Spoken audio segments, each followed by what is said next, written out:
Hello. Earlier in the series Why Tokenization, we have spoke about decentralized exchanges and obviously about tokenization itself. So if you missed that, just check the hashtag Why Tokenization. And today we're gonna continue the secondary market theme, let's say, with touching on centralized exchanges.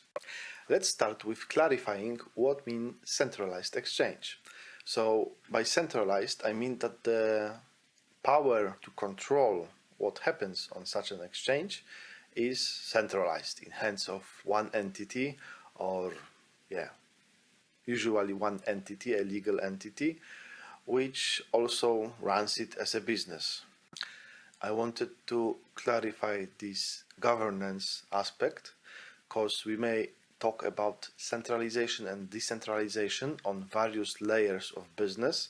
So in terms of governance, or for example, in terms of software. And you can see on the market, for example, centralized exchanges in terms of governance built in some part of decentralized software layer. Yeah? Let's take as an example tZERO. It's an alternative trading system, ATS in short, registered and regulated in United States. So it is a centralized company which obtained a license to run an ATS, is, let's say, supervised by a Security Exchange Commission in the United States, and it offers its market capabilities to security tokens, and it runs the software part on some blockchain technology, let's say. So in recent patents I saw they try to centralize the decentralized software by delegating some features or functions out of smart contracts deployed on blockchains to centralized servers. So it's, I would say, a market approach or business strategy to just marry, let's say, old traditional regulated financial world with emerging or modern decentralized blockchain stuff. And all in all, that's a good case which surfaces the reason why you might want to run in some manner a centralized exchange.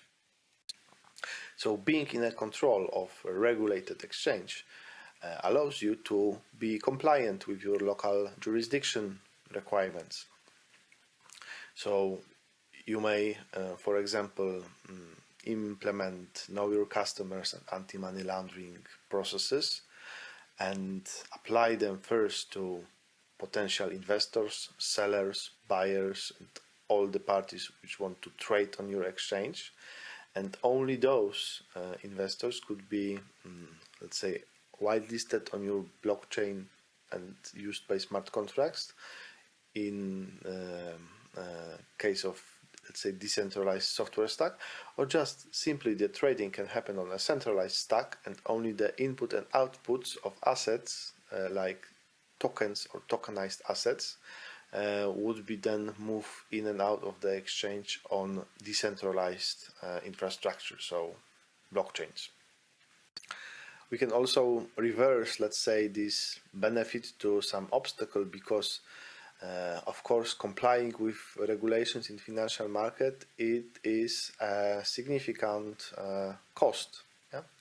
Cost in terms of resources needed to be committed to be compliant and figure out how the regulation should work in your case.